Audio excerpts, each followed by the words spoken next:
Morning everybody. It's July and oh they are coming. I didn't think they wanted to come in this morning because nobody moved when I came, but here they are. Tommy says, not yet.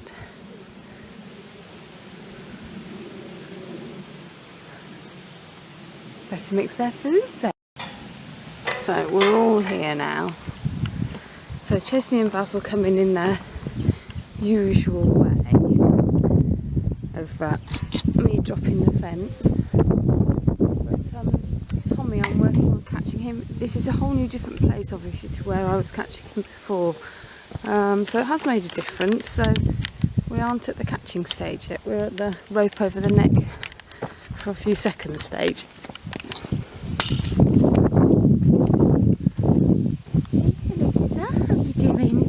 Monster.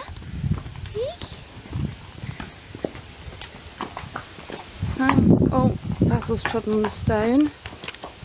Basil, hang on. No, okay, don't wait for me to pull it out then. We'll get that quickly, or in a seckie. I'll talk to you about Basil in a minute. And before I sweep the yard, I'm going to give them a little brush because they're dry this morning. They've been wet the last couple of mornings, haven't you?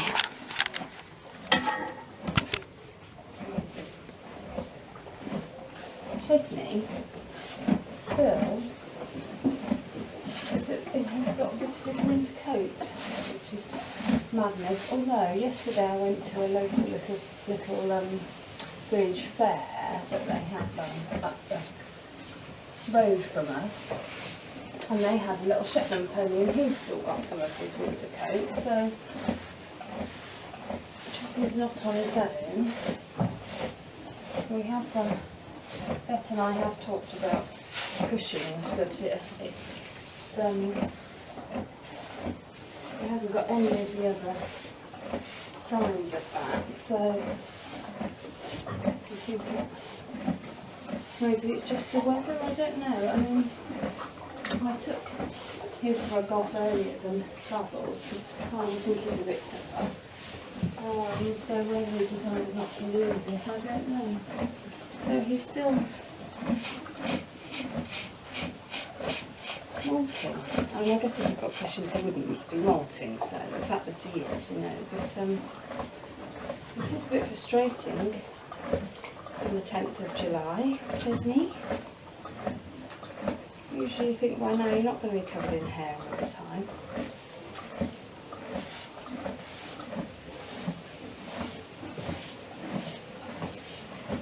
So anyway, so as I say, they're both a bit, they've all been a bit wet the last couple of days because they're not wearing rugs now. It's been warm and wet, whereas before it was cold and wet, so they had their thin rugs on, but now it's warm and wet obviously. They don't want their rugs on, so when they come in and they're wet, they can't get brushes. Shall we do the other side, Jez? Next up, Tommy. Hello, Tommy. Come on, let me in. Good boy. Are we going to stand there? It's a funny place to stand.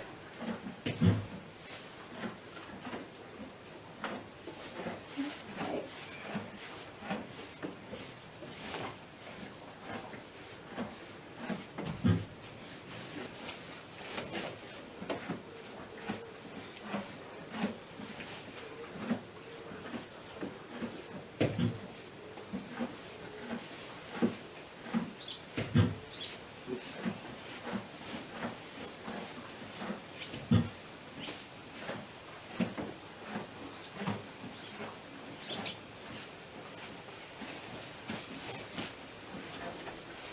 Been rubbing his tail a little bit, haven't you, Milky?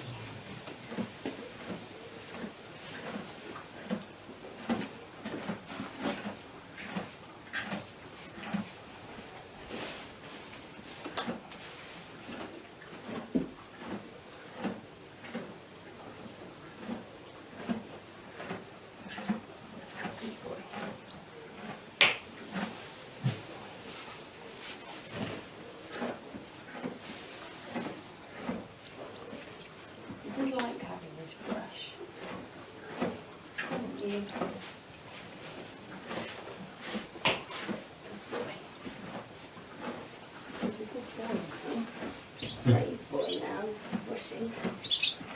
The other day I thought I'd better just check you haven't forgotten about having your rug on. And I got my big towel out of it and the big blue one that's falling apart. And put that one on, and then he had actually, I was a bit nervous again, so we should have to work up to that again. I'll try and do it a little bit.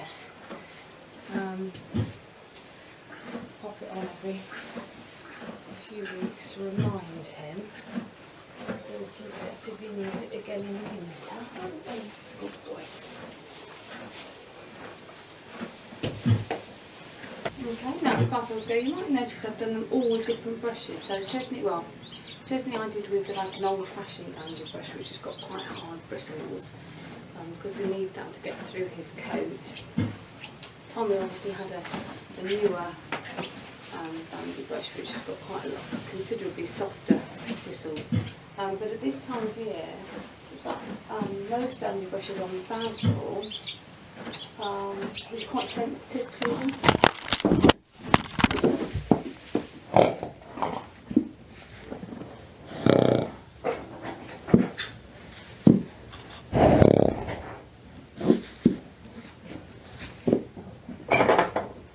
Did you break my camera?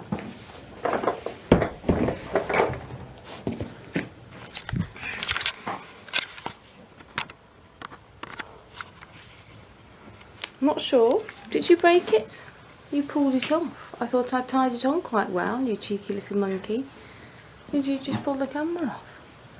Well, you shouldn't put it on my side of the stable. I know, there's a big grill there, isn't there, you monster? We're going to try again. Obviously, I'm going to try it on better this time with an actual knot. It's the first time he's actually pulled it. In the past he just sort of sniffs it, and he actually grabbed it that time. Little terror. Right, we'll try that again. So basil is quite sensitive to any to dandy brush bristles at this time of year, but in the summer when he's only got a thin coat. So I only ever use a body brush on him, and if he's got mud, I try and scrape it off. He's not so bad on his legs, so if he's got mud on his legs, I can use the dandy brush. Sorry, I'm watching Tommy, he's looking suspicious at the camera now. I can only use the body brush actually on him, especially on his back.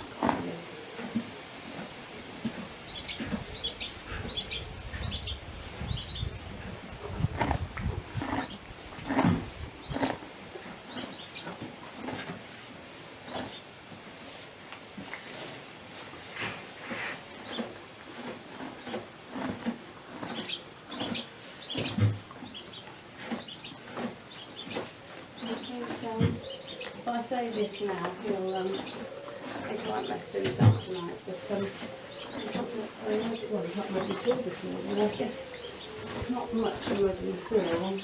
We've had a little bit of rain the last couple of days, but not enough really to make the field muddy again, which is a good thing.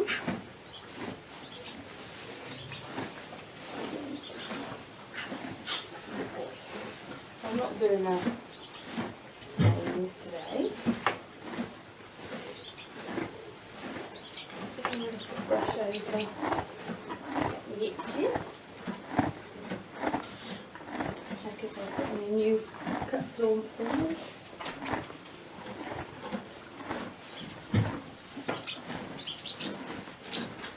Just going to check Basil's leg. This is the one that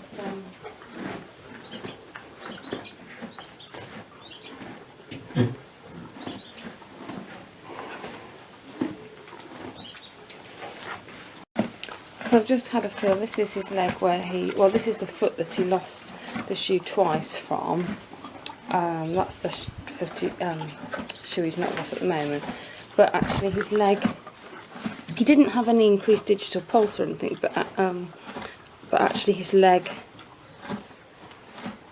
feels nice and cold again this morning, so he's going to get another week off because of the other shoe. So I think hopefully if that's what it was, he's going to be good and fine again. By the time he has his feet done again. That's good news. I just want to show you, because it was a bit of a task yesterday, which is why partly why I didn't finish the sweeping the yard, is that I cleared out the hay barn yesterday, because it was really getting very bad. So this hay is to be used. It's loose, you know how it all falls on the floor when you fill your bale, so that's to be used. But I did have to get rid of quite a bit that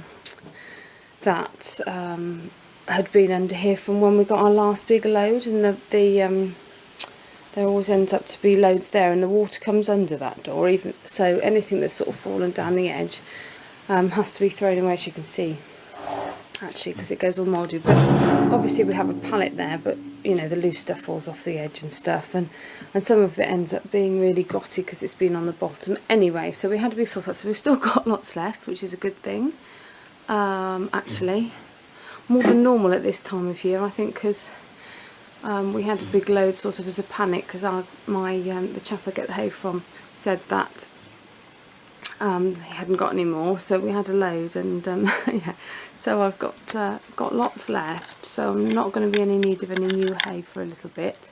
But yeah, it was getting really bad, so I had a big mammoth session yesterday of clearing up in here and piling up the pallets and stuff. So that's why I was so tired to finish sweeping the yard. So I'm going to sweep the yard now, and then I'm going to go and do some poo picking in the field. It's not raining this morning. I'm not a big fan of doing that in the rain, to be honest. Well, it's not raining at the moment, I should probably say. So I'm going to do the yard first, and then go do some poo picking. So I will see you later.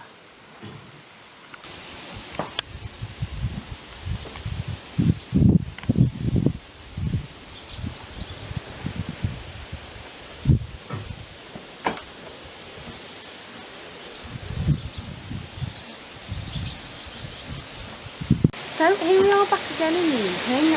It's got really windy. They're eating their tea, aren't you? And I've realised that I recorded a big bit of video this morning explaining Basil's feet, and none of it worked. So I will give you a brief moment now. Basically, Basil, after the farrier came about 5 weeks ago, he lost a shoe a week or two. 10 days later. Basil doesn't have very good feet because we've had so much rain, had so much rain, and it's been really wet. His feet are never very good in the wet. So we lost the shoe, we got it put back on, but about 4 days later he half pulled it off, and I managed to finish getting it off, which was good. But then the farrier was on holiday, so he couldn't come for 2 or 3 days. So Basil obviously then was without a shoe, and got a bit of footsore. So he hasn't been really very sound. I've been painting the stuff on that I had for Chesney's feet in the beginning of the year to try and harden up his soles, and obviously the weather's got warmer now and the ground's dried out anyway, so that's a good thing for his feet. But he still wasn't very sound a week ago, and then he pulled the back shoe off, which is so frustrating. But I decided, well, I was slightly embarrassed to pull the farrier out again because he's been out so many times. So I decided, because he wasn't very sound on his front feet anyway, and actually he isn't that bothered by his back feet if he hasn't got shoes on. I decided I would just leave him for another week or 10 days, let the farrier just put the shoe back on when he comes to shoe him anyway. So I haven't been able to ride, obviously, for a few weeks now, which is frustrating. But there you go. They're eating their dinner. Tommy probably won't finish his, and I'm going to try and put him out first before the others finish their food. And we usually lead him out with a hen collar. Okay, Tom, are you ready to go out? Go back. Go back. Good boy. Good boy. He's a clever boy. Shall we put your head collar on then? Yeah, good boy. On then. Good boy. Clever boy. That's a good boy. Needs smart head collar. There's a good boy. You're clever. Good boy. Good boy. Come round. Good boy. There we are. We're feeling a bit jumpy today, aren't we? Is it a bit windy? Good boy. Come on then. See you later. Have a nice night. Come on then, Ches. Come on then. Oh, here comes Basil. Good.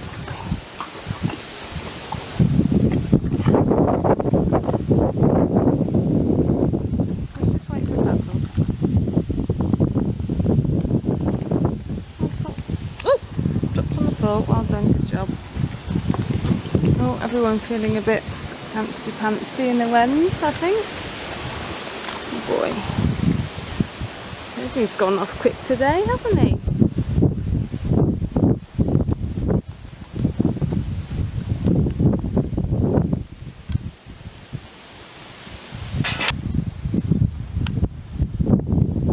These two are mad. You wouldn't think there's any other part of the field.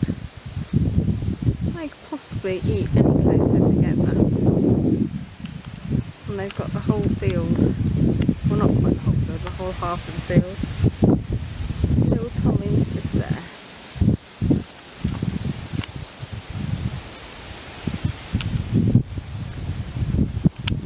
Funny monsters.